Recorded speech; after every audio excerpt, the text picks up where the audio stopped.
Muy bien, la programación de la predicación. Dejamos la música y nos vamos al punto central del culto, la predicación de la palabra de Dios. Y aquí los estilos de predicar son diferentes, cada uno con ciertas características, pero algunas son, número uno, contextualización de los temas del mensaje. Hay que contextualizarlos. Número dos, debe de ser de un tono redentor en que el mensaje es presentado. Y número tres, la comunicación por medio del mensaje de la visión para la iglesia. Entonces vamos a ver, número uno, bueno, la relevancia de los sermones. Muchos pastores predican sermones que son relevantes para la vida de los oyentes, que son pertinentes para el tiempo que están viviendo. Se toman el tiempo estos pastores para conocer los problemas, la ansiedad, las aspiraciones de la gente, de la comunidad a la que le va a predicar. Y están tratando de alcanzar a todos ellos con el evangelio. Estos pastores se hacen las siguientes preguntas para tratar de poder elaborar y que el sermón sea relevante. Número uno, ¿cuál es la filosofía de estas personas? En otras palabras, ¿qué concepto tienen de ese ser supremo que es nuestro Dios? ¿Y qué concepto tienen del propósito de la vida? ¿Por qué están aquí? ¿Cuál es el propósito de su propia existencia? ¿Qué vacío hay en sus almas que el evangelio puede llenar? ¿Qué desafíos se enfrentan en su vida diaria, en su hogar, en su comunidad, en su trabajo, por los cuales la palabra de Dios tiene una respuesta para cada una de sus vidas? ¿Cuáles son sus necesidades que podrían servir de puente a través del cual el evangelio podría ser comunicado? Cuando los concurrentes se retiran después del culto, no solo sienten que han escuchado un mensaje, sino que también sienten que han escuchado el mensaje de Dios para sus vidas. El tono redentor de los sermones. Hay predicadores que creen que están predicando el evangelio cuando solamente están denunciando el pecado. Solo están hablando del pecado. Y le dicen a las personas cuán pecadores son. Y quiero decirles que es cierto que la Biblia tiene mucho que decir sobre el pecado. Es cierto que hay textos muy puntuales con respecto del pecado. ¿Qué significa el pecado en la Biblia? Desde luego que hay. Y Romanos 6:23 dice claramente que la paga del pecado es la muerte. Pero tenemos que leer todo el texto completo. Y la siguiente parte es que el don de Dios es vida eterna en Cristo Jesús, Señor nuestro. Así que las buenas nuevas son que Dios ha provisto un sacrificio que es Jesucristo en la cruz, por medio del cual el pecado de la humanidad tiene solución. Y que si la humanidad y el pecador lo acepta, tiene vida y vida abundante. Juan 10:10. Y tiene una gloriosa esperanza de vida eterna. Así que el tono redentor de los sermones es que se debe predicar las buenas nuevas de salvación. No hablar solo del pecado, sino hay que hablar de la verdad gloriosa que en Jesucristo somos libres del pecado. No solo es ponerle el dedo a las personas y de señalarles que son pecadores, sino también decirles cómo es que el pecado fue vencido, cómo vencer el pecado. El mensaje redentor entonces es un mensaje de esperanza. Da a las personas una nueva visión de lo que puede ser si tienen a Cristo en su corazón. En lugar de irse a sus casas, retirarse del culto, sintiéndose culpables, fracasados, las personas que oyen mensajes de tono redentor se retiran del culto optimistas. Con la ayuda del Señor, su vida puede ser diferente.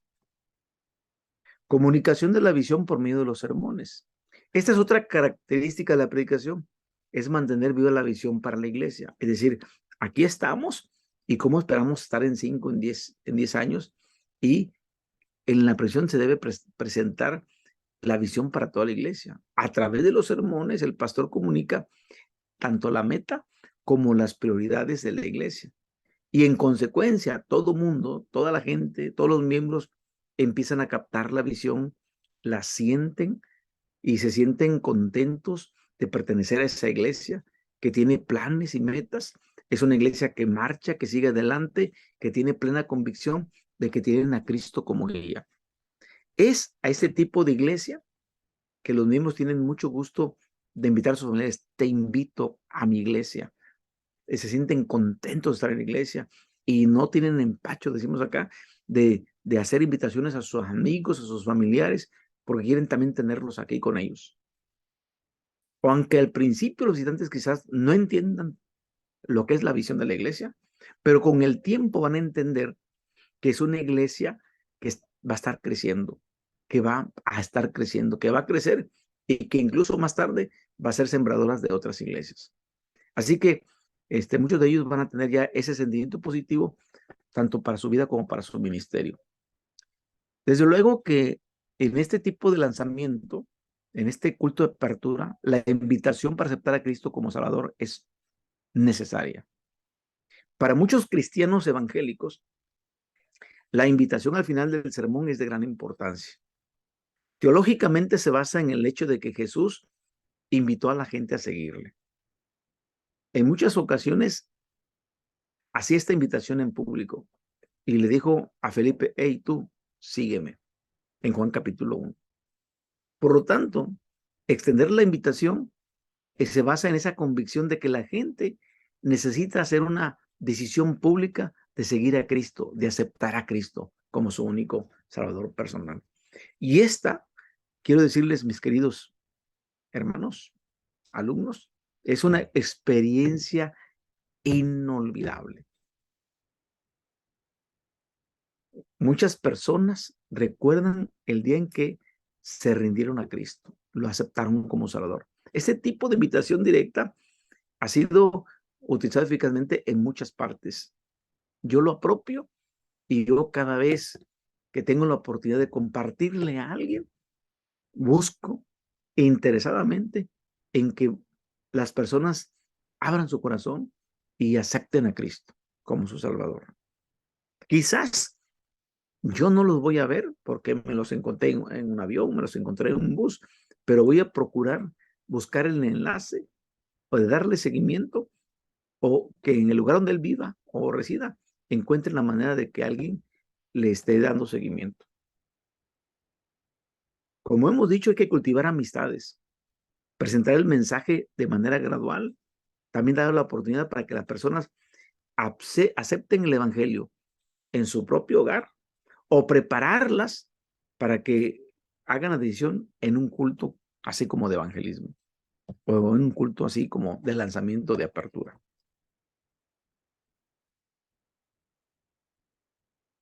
Muy bien, con esta parte terminamos nosotros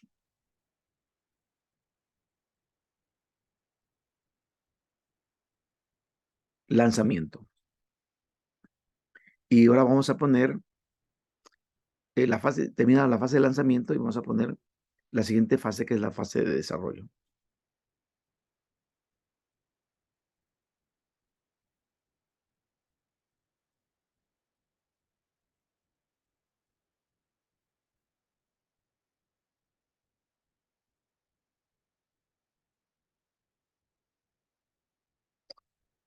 Muy bien, entonces, en la fase de desarrollo ya tenemos prácticamente la iglesia establecida. ¿Y qué va a pasar más adelante? La fase de desarrollo es la consecuencia lógica de ya una fase, de la fase de consolidación. Ya en esta etapa es necesario dar atención a los principios que ayudan a que la iglesia crezca, la estructura que se necesita tener y los planes de acción para implementar su estrategia. Y es una iglesia que ya que está ya establecida, pero ahora necesita desarrollarse. ¿Cómo guiar a la nueva iglesia para que crezca? Después que se ha consolidado la iglesia, una de las tareas que representa uno de los mayores desafíos es guiar a la congregación para que siga creciendo. Los factores más significativos para el crecimiento son, número uno, el liderazgo pastoral. El liderazgo pastoral es la clave del crecimiento de cualquier iglesia. Y por ahí, de manera de chascarrillo, podemos decir, para que una iglesia crezca, para que una iglesia se evangelice, para que una iglesia se reproduzca, el pastor es la clave o el clavo. ¿Es la clave para que siga o el clavo para que se detenga? Entonces, prácticamente, entonces, el liderazgo pastoral es muy importante porque los pastores deben tener la visión de crecimiento y debe tener el pastor a disposición de incluso de pagar el precio, porque se paga un precio para que se logre este crecimiento. El pastor, los pastores tienen conciencia de los desafíos y obstáculos que vienen por delante, aquellos que se tienen que enfrentar, pero no pierden tiempo lamentándose en los obstáculos, sino que se concentran en todas las oportunidades que se les vienen y sus congregaciones tienen por delante, ellos y sus congregaciones. El pastor tiene la disposición de liderar.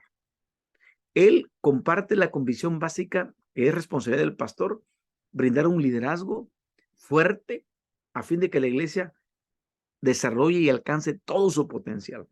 Considera liderazgo, él se considera como un líder siervo, como el método divinamente trazado para liderar a la iglesia.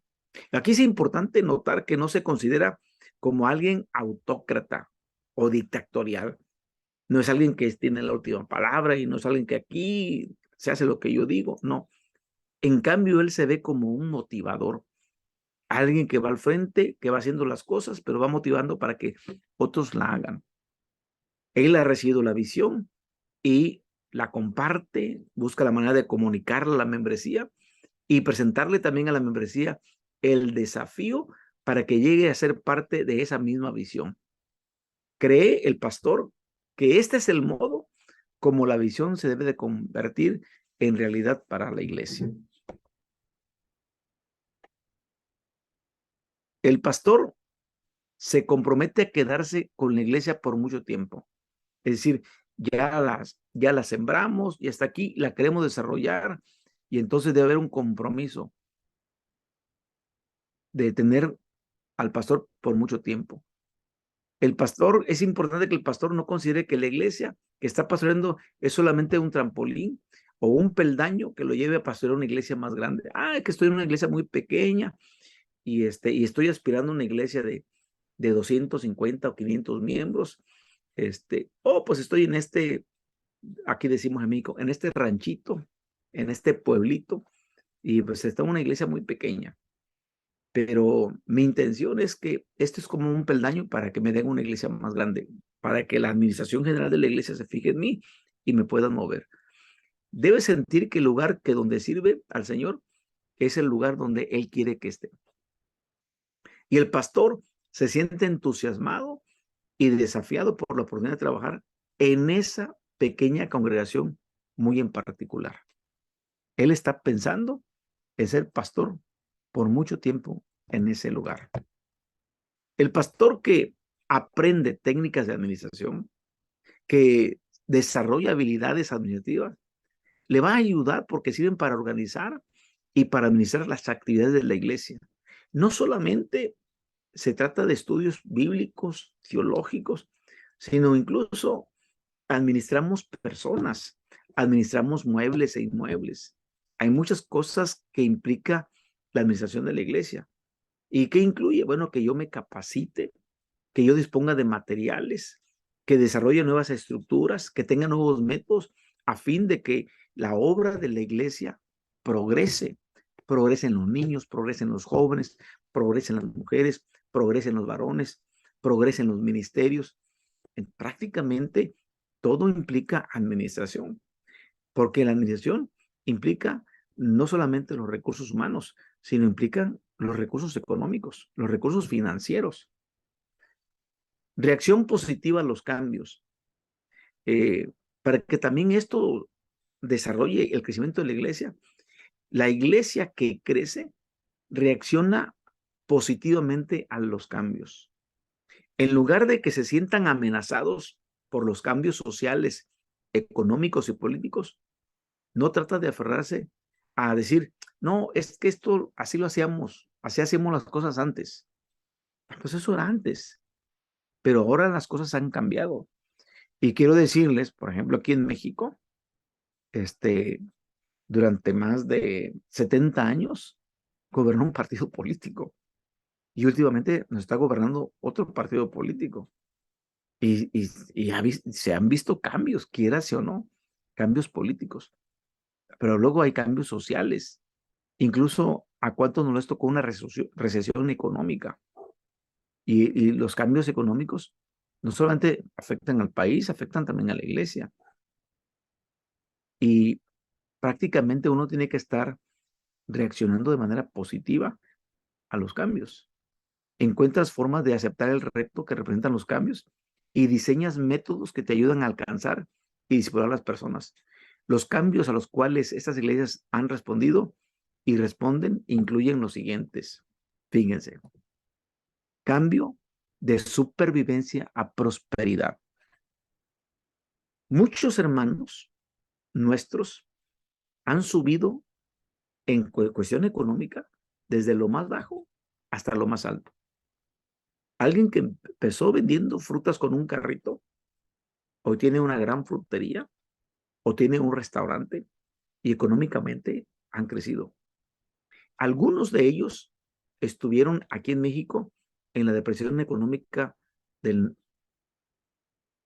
fue en el 93 por ahí, fue en los 90 donde perdieron muchos sus trabajos, fueron despedidos y fue a nivel nacional, fue una debacle terrible en la economía y prácticamente hermanos de la iglesia se quedaron sin trabajo.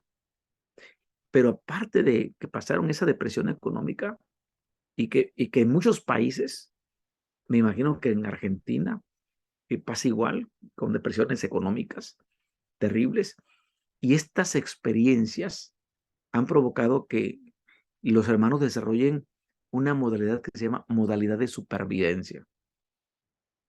Porque aún con esa economía tan baja, tan destructora, han podido pagar sus casas con gran sacrificio.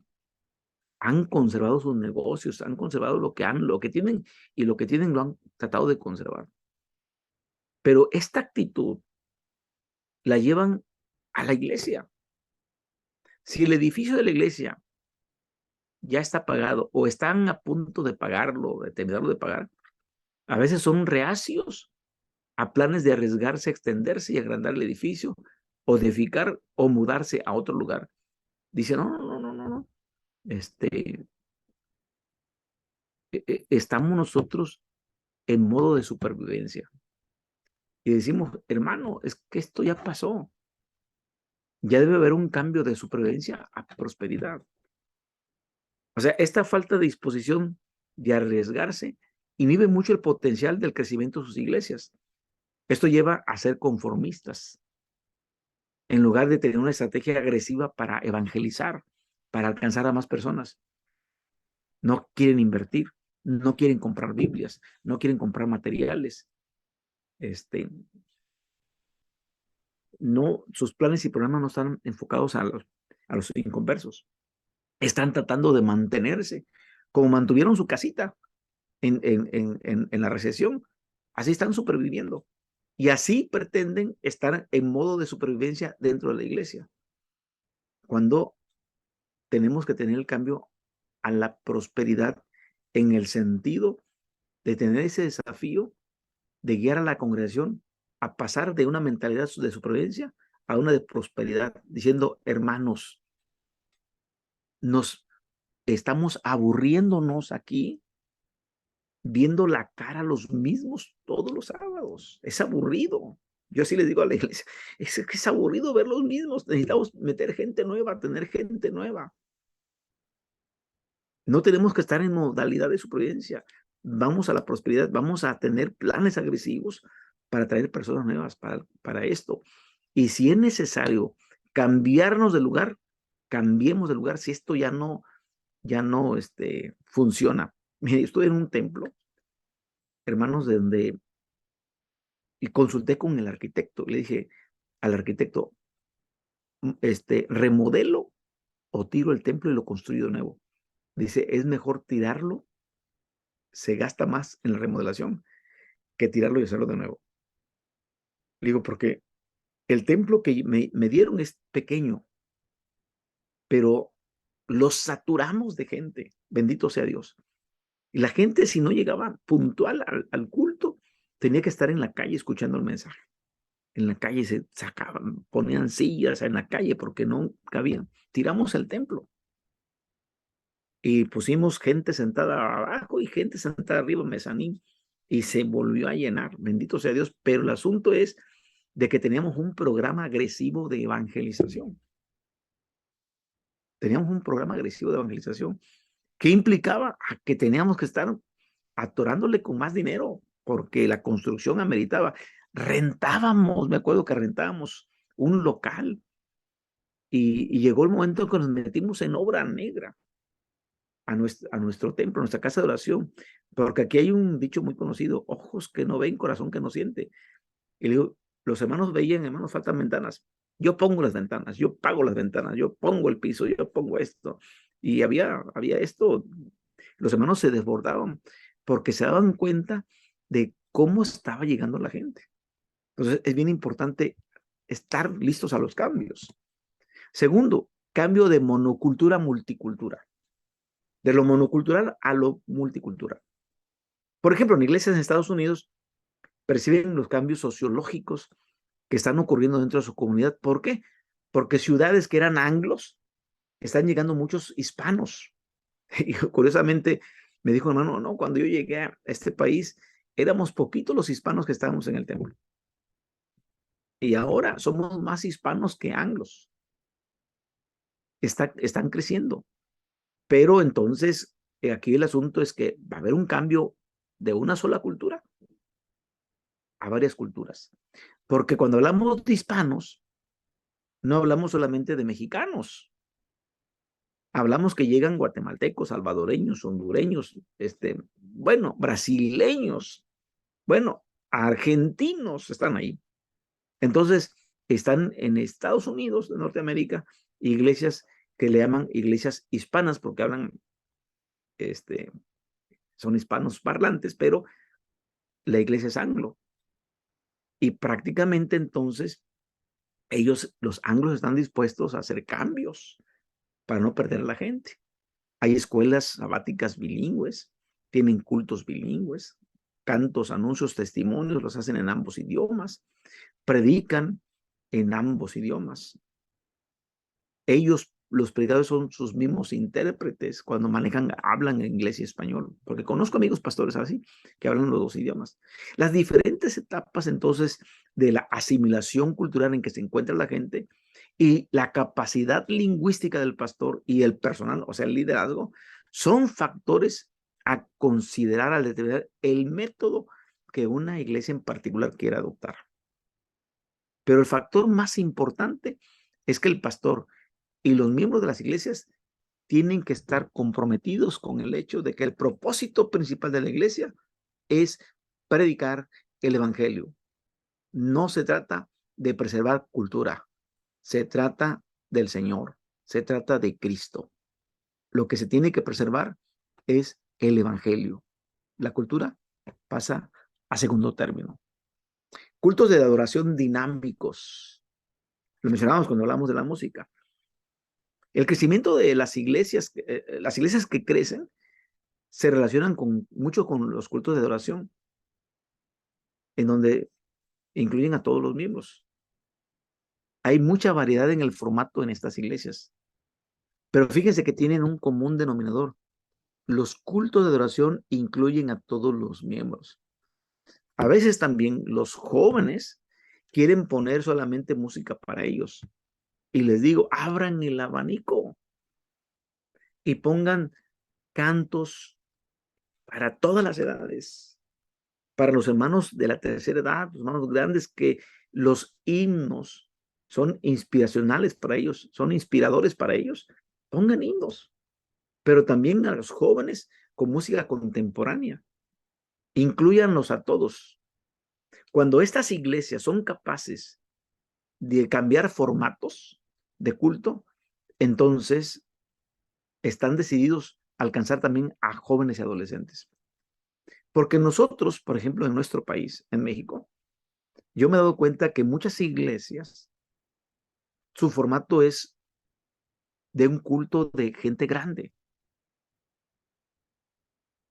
Y digo la palabra viejitos, pero no para denostar, sino para decir de edad, nada más, para dar la edad, de hermanos de la tercera edad, donde en los cultos los himnos son más solemnes, los cantos, pero para los jóvenes no hay clic, no hay, y el formato del culto está hecho para gente grande. Y no nos damos cuenta que estamos perdiendo generaciones. Y es bien importante entonces admitir otros formatos. Número 4, el culto culturalmente relevante. Un factor que parece ser constante es que los cultos tienen en cuenta la personalidad total de los concurrentes. Aquí tienen un fuerte elemento cognoscitivo que enfoca contenidos. Y el formatito está bien planificado. Se da atención a la Biblia, a la lectura de la Biblia. Y los sermones comunican palabra de Dios, son conceptos bíblicos con claridad. A la vez hay una cualidad profundamente emocional en su canto, en su predicación, en sus testimonios, en sus oraciones y en una comunión fraternal. En otras palabras, los hermanos de estas iglesias que crecen cultivan un fuerte sentido de lo que es la presencia de Dios en el culto. Porque no se trata de solamente agradarnos a nosotros. Se trata que el culto es para agradar a Dios. Y hay que expresarlo de una forma que es grata también para nosotros, para los presentes, pero sin perder de vista que tenemos que sentir la presencia de Dios. A veces me he dado cuenta que en algunas congregaciones se predica humanismo. Los temas son más de humanismo. Nosotros no debemos de perder de vista que tenemos que predicar la palabra de Dios. Es el punto central del culto. Y este es un fuerte elemento cognitivo. Culto inspirador. La música, formato con una combinación moderada de utilizar himnos y coritos, aquí llamamos coritos o estribillos o cantos que no vienen en el himnario.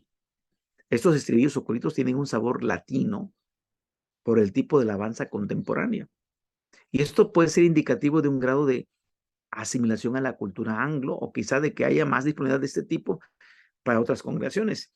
Y cuando nosotros nos damos cuenta que lo que hemos cantado toda la vida es música anglo, ¿sí? Son himnos que vienen incluso desde Londres, desde Alemania, desde Estados Unidos, y que nosotros en nuestra cultura hispano o latinoamericana, pues tenemos nosotros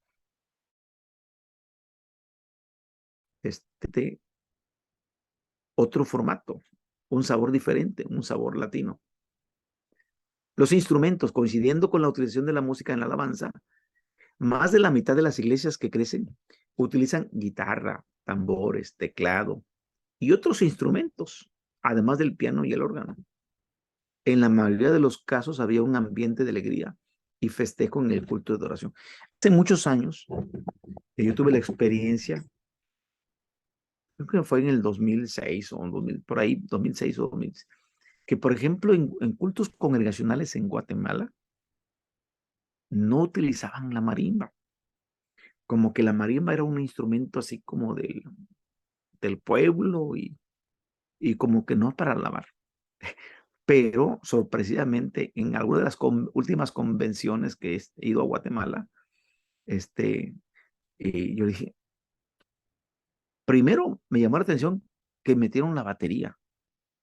Y le digo, oye, ¿ya metieron la marimba? Dice, sí, hermano Richard, ya podemos cantar los cantos hasta con marimba. Cuando la marimba, la batería o instrumentos no eran como muy permitidos. Pero en la cultura de ese país, la marimba es un instrumento nacional. Entonces, eh, les ha resultado que mucha gente nueva ha llegado a la iglesia solo porque tienen su instrumento nacional ahí. En la mayoría de los casos había un ambiente de alegría. Cuando hablamos de instrumentos, la mayoría de los casos había un ambiente de alegría y festejo en el culto de oración. El culto debe ser inspirador. Equipos de alabanza. La mayoría de las iglesias que crecen también tienen un equipo de alabanza completo. Y estos son de 4 a 8 personas entre voces y que instrumentan guitarra, bajo, batería, piano, etcétera. Están como 8 personas, voces masculinas, voces femeninas y los que instrumentan. Es un grupo, es un equipo. Y están junto a un líder de la música. Y cantan los cantos congregacionales tanto como la música especial. Así, cantos especiales como los congregacionales. Y al igual que los instrumentos, el equipo de alabanza contribuye a que mayor cantidad de presentes se involucren en el culto. Pasamos a la predicación. En las iglesias que crecen hay una amplia variedad de estilos de predicación, pero la que más se utiliza es el método expositivo. Y así rápidamente, sin meter mucho a la homilética, bueno, los sermones se dividen en temáticos textuales expositivos. Y posiblemente haya otro último que habla de la narración. Pero el mejor de este estilo de sermones es el expositivo. Porque vamos predicando versículo por versículo. Y en la mayoría de los casos los sermones se enfocan, cuando se trata de enfocarlo a las necesidades de las personas, recuerden que el sermón tiene que tener una nota redentora, como ya lo vimos, positiva. Pero en otras palabras, se motiva y alienta a los presentes a seguir creciendo en su fe cristiana. Y cuando se trata de buscar necesidades, estos sermones que tratan sobre necesidades se convierten en sermones temáticos. Programa permanente de evangelización. Recuerden que estamos hablando del desarrollo de la iglesia. La iglesia está establecida, ya hicimos lanzamiento y estamos tratando de que crezca. Entonces, para que la iglesia crezca, debe haber un programa permanente de evangelización. Las iglesias que crecen, pues tienen ese programa de evangelización. Aunque los métodos utilizados varían muchos, tienen una cosa en común. Se capacitan y utilizan a los miembros en un programa permanente de evangelización. En otras palabras, es una iglesia comprometida desde el pastor y todos sus miembros. Todos están involucrados y comprometidos con evangelismo. Estas iglesias invierten tiempo, dinero y esfuerzo en la obra evangelística. Dan a la evangelización una alta prioridad. La evangelización no se deja al azar, es una actividad intencional. En otras palabras, son iglesias que todo el tiempo están en modo evangelista. En modo de evangelista. Porque algunos dicen, va a haber campaña de evangelismo. Y como va a haber campaña de evangelismo, me pongo como modo evangelista. No, estas iglesias, como son permanentes, todo el tiempo están en modo de evangelista. Y los siguientes métodos de evangelización son los más usados. Evangelismo de persona a persona, evangelismo explosivo. Quienes ya tuvieron mi clase, estuvieron en mi clase con evangelismo explosivo, a mí me ha dado muy buen resultado y lo combino con grupos familiares. La iglesia que crece tiene un programa permanente de evangelismo de persona a persona. Visitación casa por casa. Algunas iglesias también emplean este método de ir a testificar casa por casa. Una iglesia, por ejemplo, visita cada sábado, o sea, cada sábado por las mañanas hace visitas de casa por casa. Y esto lo han llevado continuamente durante casi 20 años. Y la iglesia cada sábado tiene profesiones de fe de las personas. Y número 3, evangelización basada en la amistad relacional.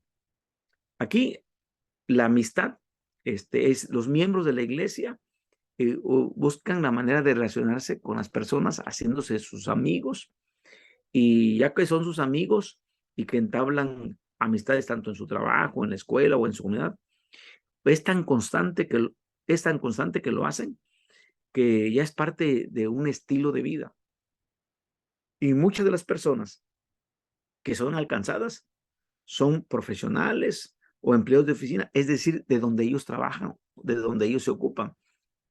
Y es muy posible que este grupo socioeconómico más alto responda mejor al evangelismo basado en la amistad que en la visitación casa por casa. ¿Por qué? Porque en la amistad hay confianza.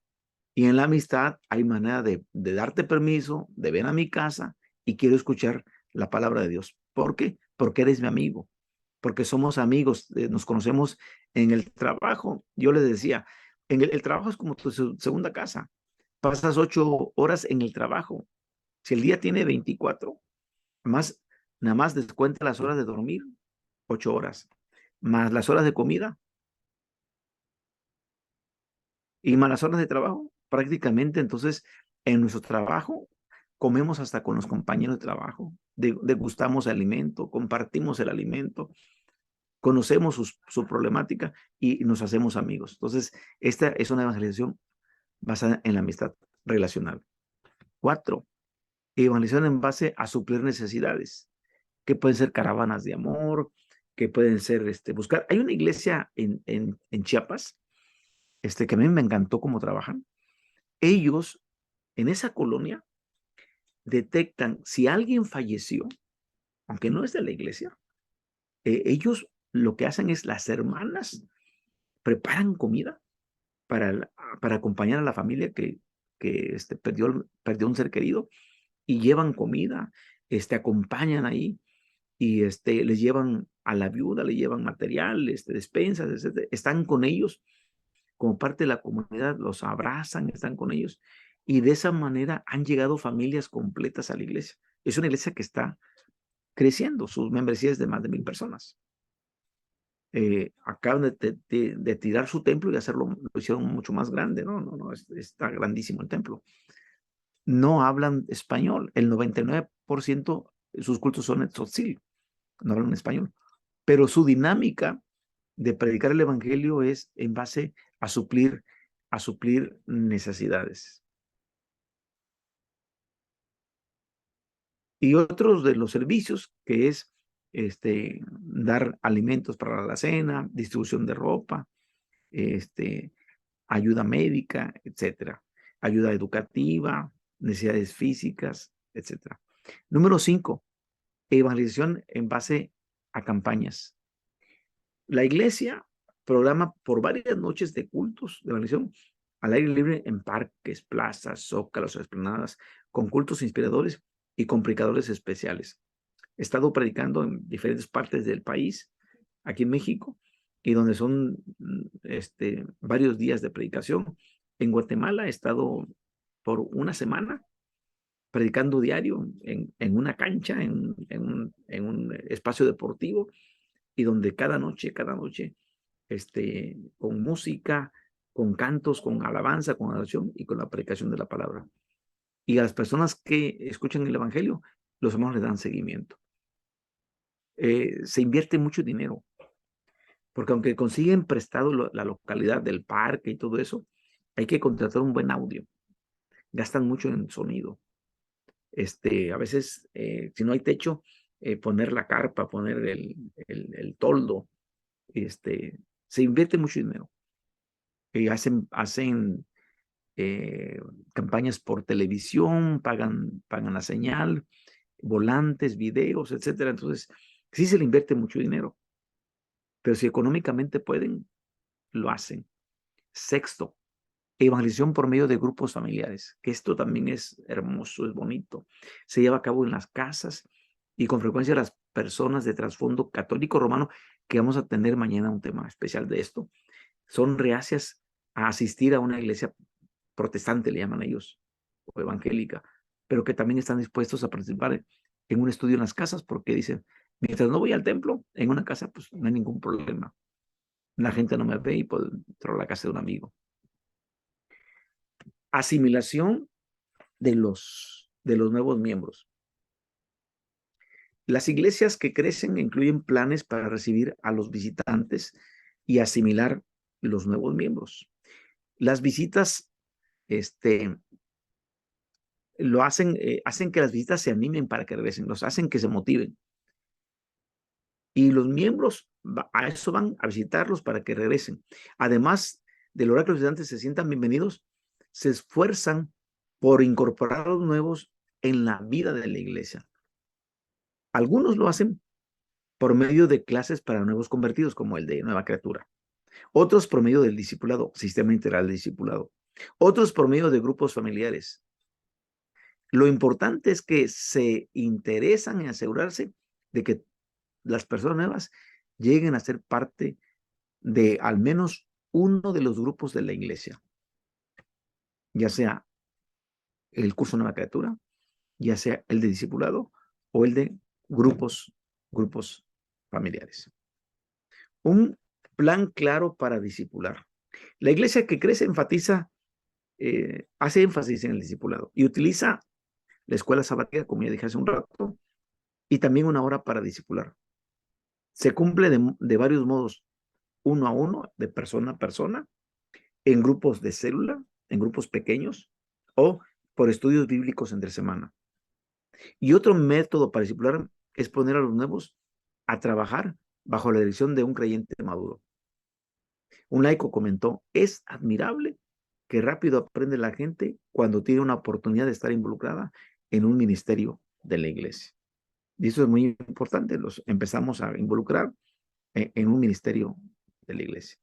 Un método práctico para el gobierno de la iglesia. Aquí vamos a hablar ya de la administración, del gobierno, y las iglesias que crecen tienen un método práctico para planificar y gobernar la iglesia. Un pastor, un consejo local, un grupo de ancianos, diáconos, líderes de ministerios, que implica liderazgo, organización, reuniones administrativas y de negocios. Todo esto es tener un método práctico para llevar a cabo el gobierno de la iglesia.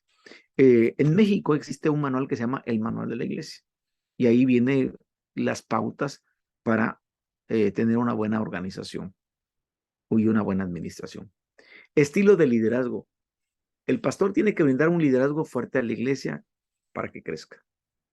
A primera vista parecería que esto significa que estos pastores, y ya lo decíamos hace un rato, tengan un estilo autocrático, autócrata de liderazgo, pero no es necesariamente así, porque los pastores involucran al grupo de líderes de la iglesia, los diáconos, el consejo local, el grupo de ancianos, y busca la manera de que desarrollen la visión de crecimiento y puedan implementarla por medio de su participación en los diversos ministerios donde ellos lideran de la iglesia. Reuniones administrativas o de negocios. Las iglesias que se enfocan a las actividades que les ayudan a crecer, la mayoría de estas tienen cuando menos reuniones administrativas trimestrales. Mantienen informados a los miembros de la iglesia de los gastos, de lo que ocurre y todo esto. Aunque hay iglesias que tienen una reunión por año y dan informes detallados a la iglesia y piden su voto de confianza para el siguiente año. Estas iglesias se centran más en su ministerio que en la administración. Es decir, la administración no es quita tiempo. El tiempo que más se debe de utilizar es el del ministerio, el de trabajar para el desarrollo y el crecimiento de la iglesia. Y la parte administrativa sí es importante, pero no debe de quitarnos el tiempo.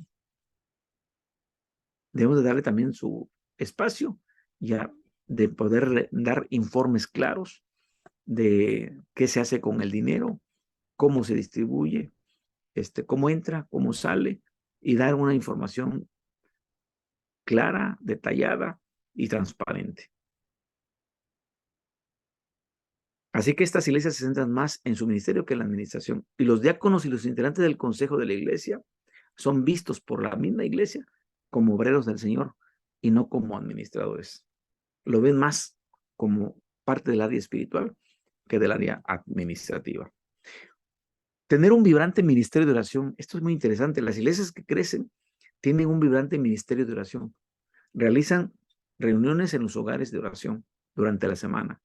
Además del culto de la iglesia, porque muchas iglesias utilizan su culto de oración.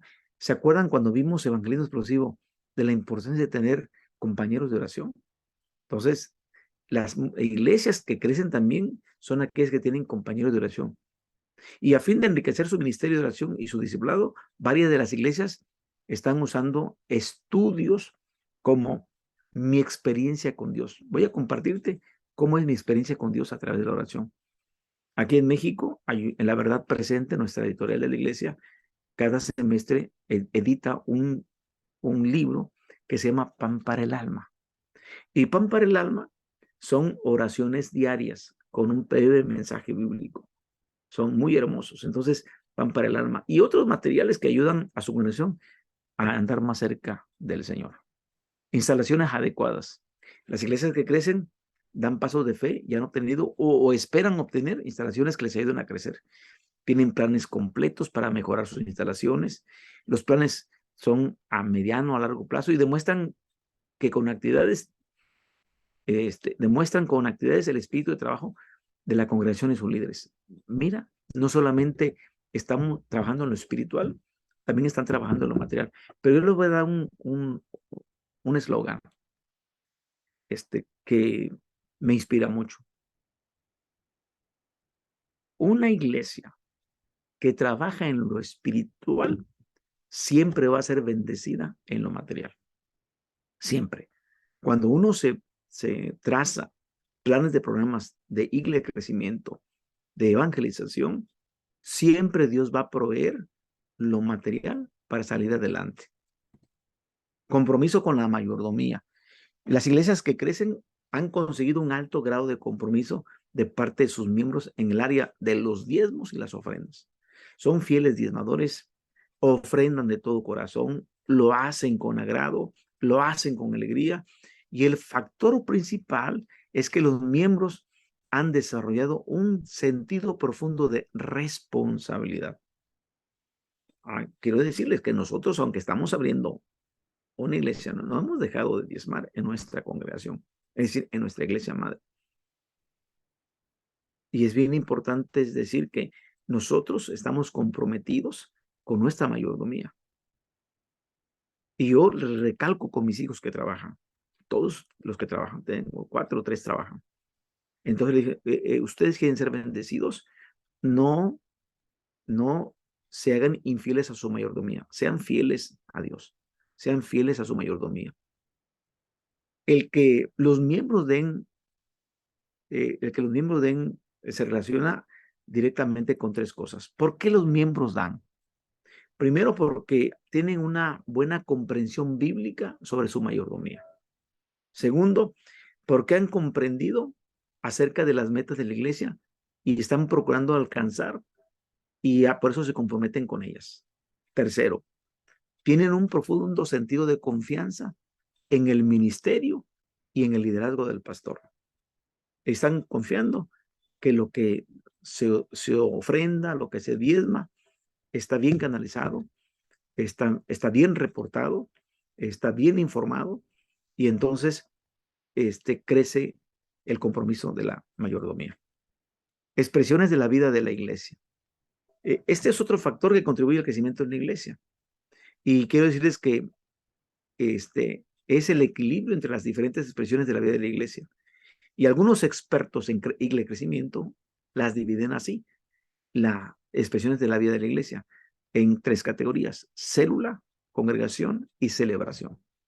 Y cuando hablamos de célula, entonces hablamos de un grupo pequeño de personas que disfrutan de una comunión muy estrecha, oran los unos por los otros, se visitan en sus casas mutuamente y funcionan tanto dentro del templo como fuera del templo. Y tienen 3 funciones: alimentación, instrucción y reproducción. Alimentación, como están dentro de la casa del templo, se alimentan espiritualmente con los sermones y emocionalmente en la escuela sabática principalmente. En la instrucción es más eficaz y se debe esto a varios factores. Primero, los integrantes son de la misma edad. Segundo, los integrantes de la célula se conocen bien. Tercero, sus integrantes son parte de un grupo pequeño. Voy a dar un ejemplo. ¿Por qué de la misma edad? Porque en la iglesia quieras o no, dividimos en grupos, en femenil, varonil, jóvenes.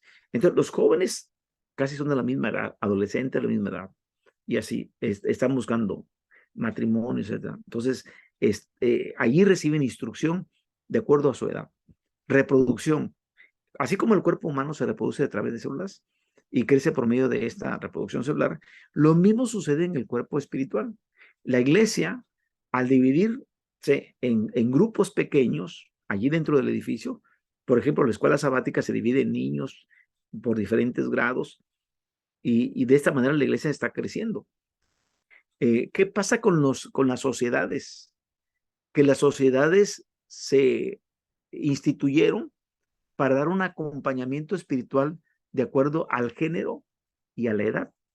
¿Por qué al género? Porque si es de grupo de damas, grupo de mujeres, entonces es de acuerdo al género. Si es de varones, es de acuerdo al género.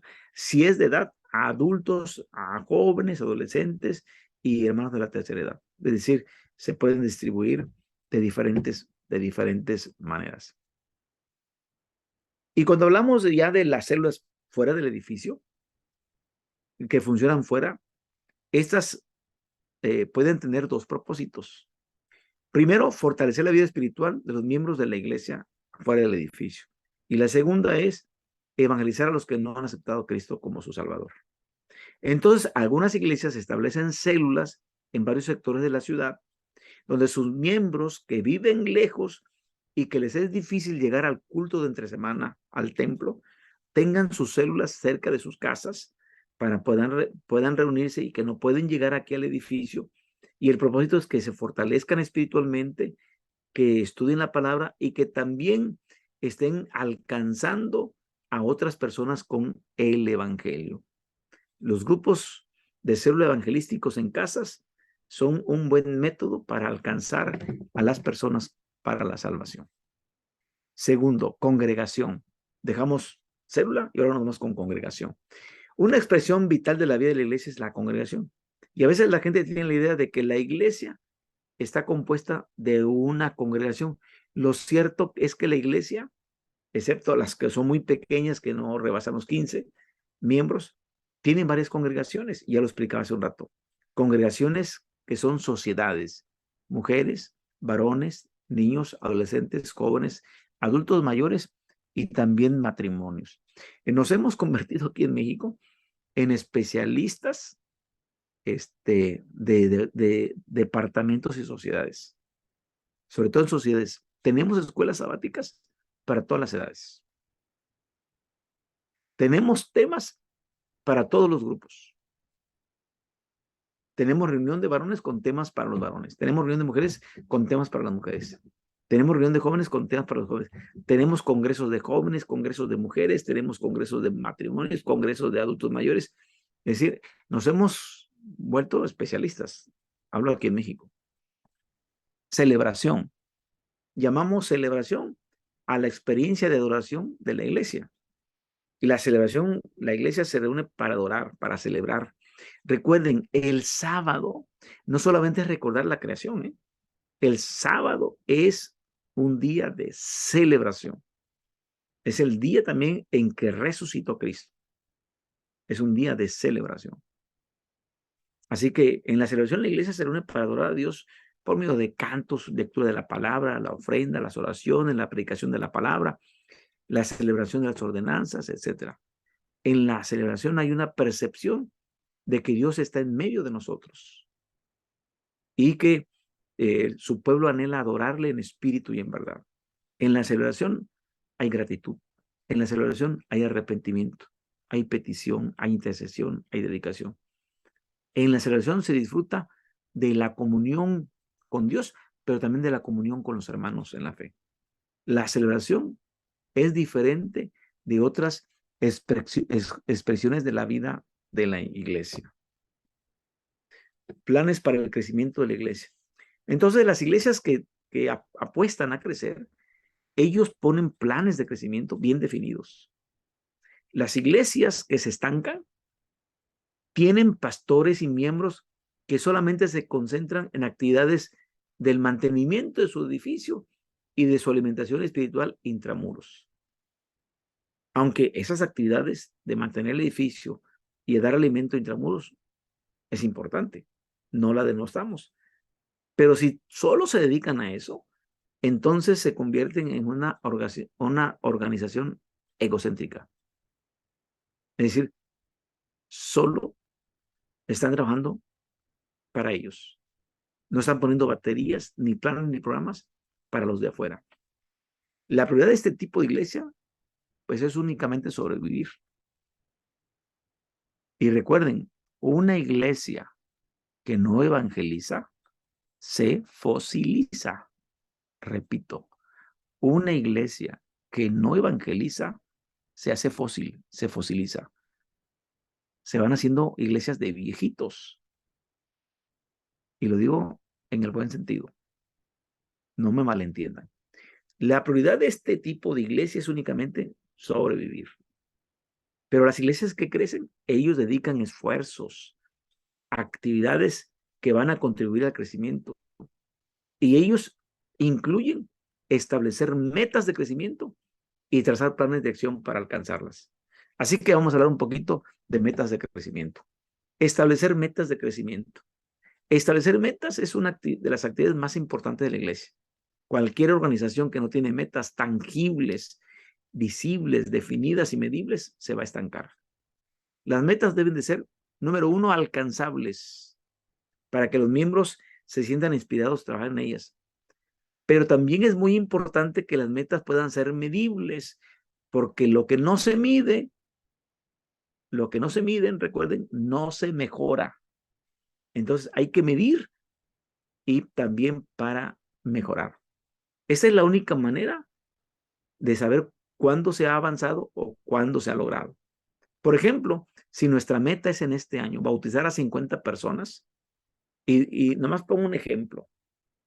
Si tenemos 100 hermanos en la iglesia y queremos bautizar 50, podemos decirle 2 de los 100, en cada pareja se va a comprometer a traer a una durante un año. Y si son 50 parejas, vamos a tener 50 bautizos, 50 personas a fin de año como nuestra meta. ¿Cómo podemos visualizar esta meta? Nos vamos a dar cuenta durante los meses, al semestre, qué porcentaje hemos alcanzado de bautizar. Los 50. Andamos en 25. Estamos a mitad del semestre y andamos con 30. Nos faltan 20. Los miembros necesitan ver estas metas con tanta frecuencia que no pierdan de vista su visión y su enfoque. Y ahora vamos a ver el segundo punto, trazar planes para crecer.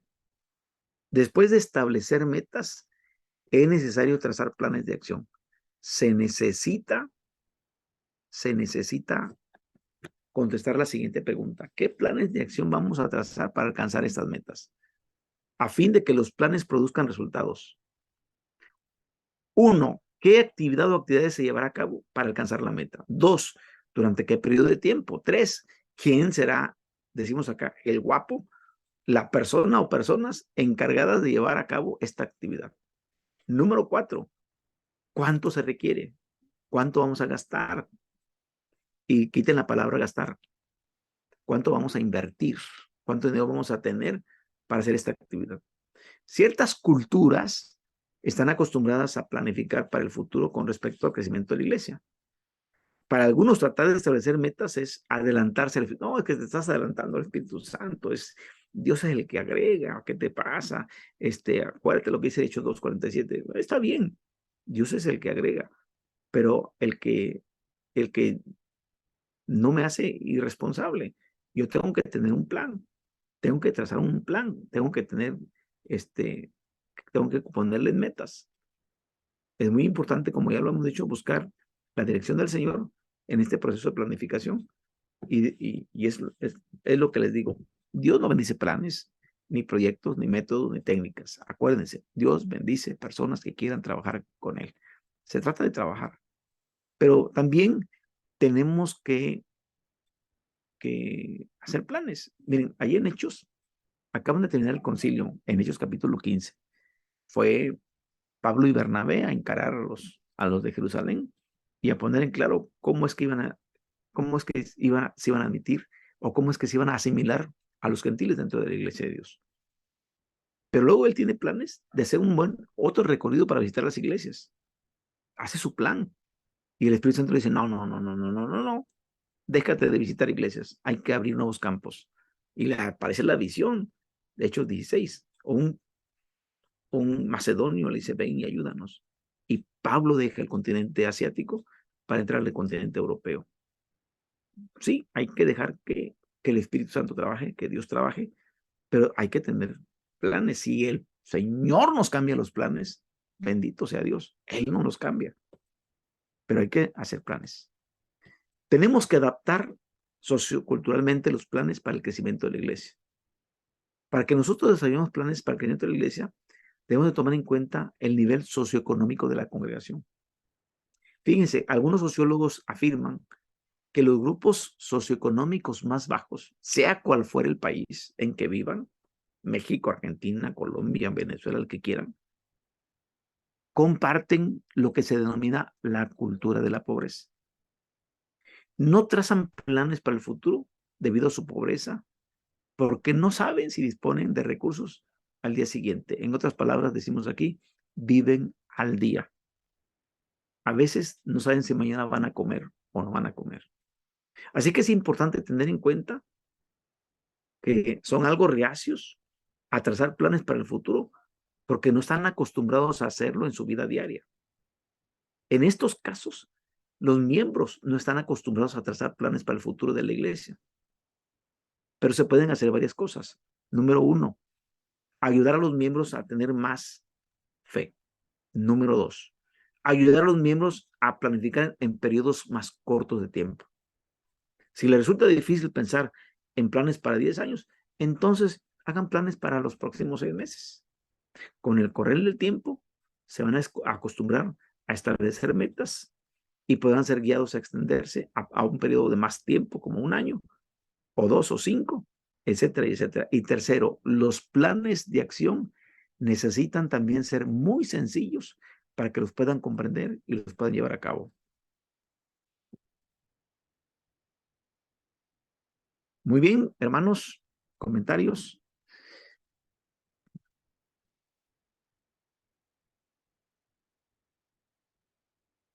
Perdón por tanta información, pero el tiempo se nos está agotando. Mañana es la última clase.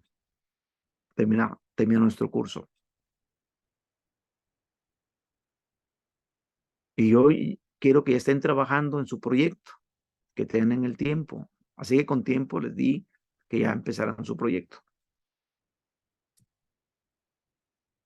¿Preguntas, comentarios? ¿Pueden abrir su micrófono?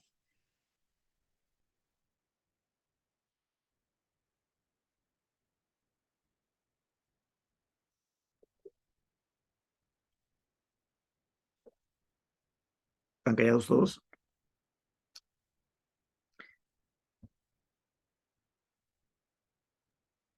Adelante, Pregunto, pastor. adelante. Sí, sí. Cuando las personas evangelizan, siempre el enemigo se levanta contra esas familias que quieren llevar y compartir el evangelio. ¿Cómo se refuerza eso? En oración, la iglesia tiene que estar orando, eh, o también evangelizás a la gente humilde y también va solo por beneficio. ¿Cómo se maneja eso? ¿Cómo usted maneja esas situaciones? Muy bien. No solamente es de allá, es decir, estamos compartiendo el evangelio y se manifiesta el enemigo para que las personas Sí, no sigan, no crean, no solamente en ellos, sí, en nosotros también. De claro, repente, a nosotros nos pasó que estamos empezando a sembrar la iglesia y teníamos nosotros una hija muy grave, que incluso ustedes se dieron cuenta, estaba ayudando clases aquí, mi hija entró a quirófano y estábamos nosotros trabajando allá y mi esposa me decía, oye, nomás empezamos a predicar y se levantaron estos problemas y esos en nosotros, pero también en la circunstancia de las nuevas personas. de las nuevas personas, donde estamos compartiendo la palabra y resulta que el marido, este, la dejó, con 2 niños a la mujer. Ella estaba acercándose a escuchar la palabra y el marido la dejó. Y en ese tiempo, hicimos contener la problemática, este, eh, de buscarle trabajo, de buscarle dónde poderle ayudar. Y me recuerdo bien claramente que no solamente el marido la dejó, sino esa semana fueron contagiados de COVID. Ella y sus 2 niños se habían quedado sin tanque de gas para la estufa. No podían hacer alimentos. Ningún vecino se podía acercar con ellos o no podían ellos a pedirle auxilio a un vecino para los alimentos porque estaban con el contagio del COVID. Estábamos hablando de la etapa de donde estábamos con el COVID a todo lo que da, aquí en Acapulco. Y me dice mi esposa, oye, Anel está infectada y los niños están infectados. Su marido, la vez que la dejó, no tienen gas. Le digo, pues súbete al carro y vamos a ver la manera de cómo conseguimos ya un pollo rostizado, con ensalada, tortillas, bebidas, eh, medicamentos, acercarles medicamentos para el COVID, estar pendientes. Los familiares les avisamos que son parte de nuestra iglesia, que fueron los primeros bautizados, y le dijo, oye, tu prima, la vamos a visitar así, así. Y fuimos a dejarle, ahí le dejamos en la puerta de la casa todo. Le digo, viene todo caliente, no necesitan poner estufa ni nada. Y otro día nos comunicamos. Eh, Tenemos nosotros que dar contención, no solamente espiritual, sino incluso de, de actos de misericordia. Y los actos de misericordia, si ustedes ven el Sermón del Monte, capítulo 5, capítulo 6, capítulo 7, estudiamos el sábado, no sé si me la desea de acordar, estudiamos capítulo 6 y están los 3 puntos, que es la misericordia, que es la limosna, que es la oración y que es el ayuno. Y creo que son 3 partes fundamentales para poder dar contención en esos casos. Entonces sí, la oración es bien normal, lo que tú dices, es bien puntual la oración. Por eso decíamos un grupo de oración vibrante, lo dije en la clase, un grupo de oración vibrante. Nos tenemos que poner en la oración. Yo, entre paréntesis, camino entre nubes y camino entre nubes porque mi esposa, lo digo con todo respeto y con todo cariño, mi esposa es una guerrera de oración. Y ella tiene sus tiempos de oración. Me apena, me apena, pero me supera mucho. Ella si se mete en la oración, se mete en la oración, pero se mete a que se cierre su cuarto y ahí está en su cuarto. Y mis hijos saben, está el tiempo de la oración. Entonces, por eso digo, ando entre nubes porque, pues yo me muevo, yo predico, pero sé siempre que está intercediendo por mí, sé que está orando. Entonces tenemos que interceder por las personas, porque el enemigo se va a levantar. Esa es una realidad. No sé si le aclaro con un ejemplo, pero Sí, pastor, sí. El te- respaldo en oración, te- eso yo creo en ese respaldo de oración. Y es tan necesario porque si la persona se va a salvar, eh, hay, yo sé que tenemos a un Dios que hace todas las cosas y hace milagros y uno transmite y la gente se salva. Por supuesto que se salva. Uno comparte del Evangelio, no hay problema. Pero cuando se arma, vamos a decir, se arma en la casa, se arma, es como usted decía, donde con la gente que escuchó el Evangelio, que yo, nosotros vivimos esas situaciones y conocemos la iglesia también. así es. Son difíciles, es difícil, sí, pero si hay un respaldo de oración, con certeza, como usted dice, no ir solo, ¿no? Y eso todo ayuda.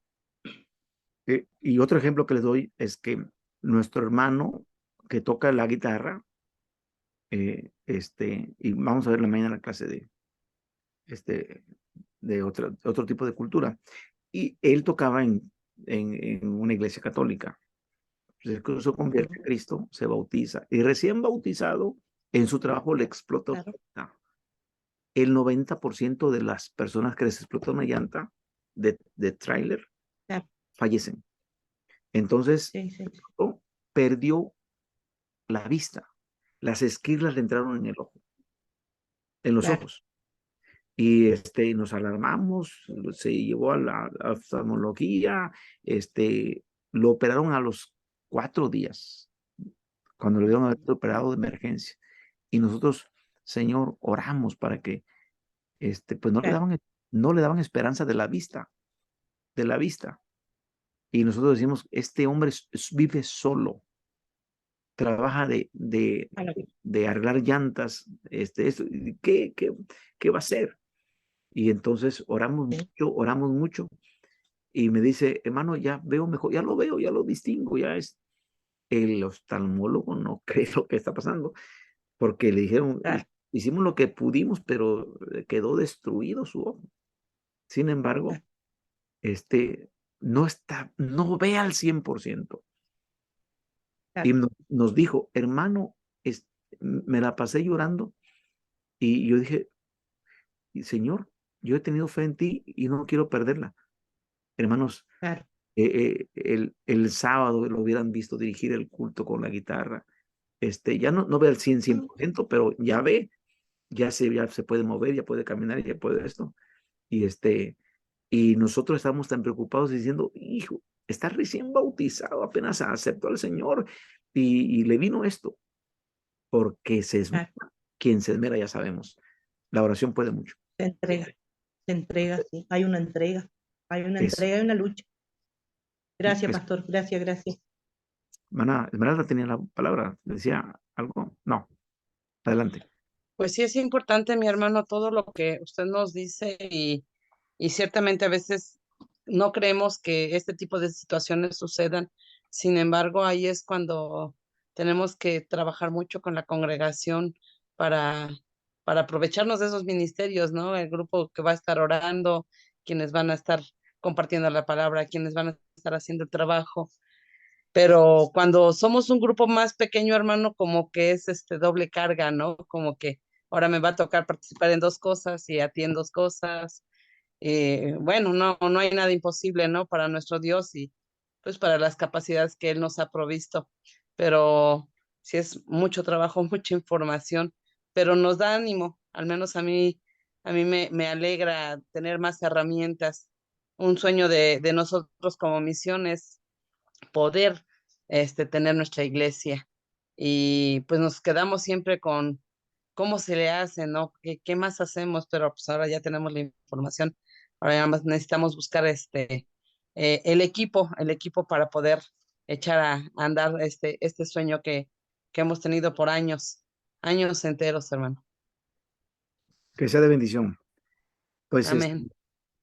me pasé creo que del horario, pero porque mañana es la última clase y he estado preparando lo más que se pueda, que podamos cubrir todo, ¿ah? Pero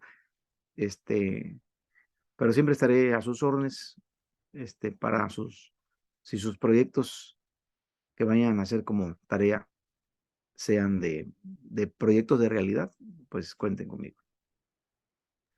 Gracias, hermano. Y qué bueno que no nos hace examen oral, ¿eh? Porque si no, no podríamos con todo. Fue mucha información, pero de mucha bendición. Gracias, hermano. Sí, por eso yo decía las tareas y el proyecto, porque es demasiado y realmente no. Tienen otras materias y tienen otras clases y a lo mejor,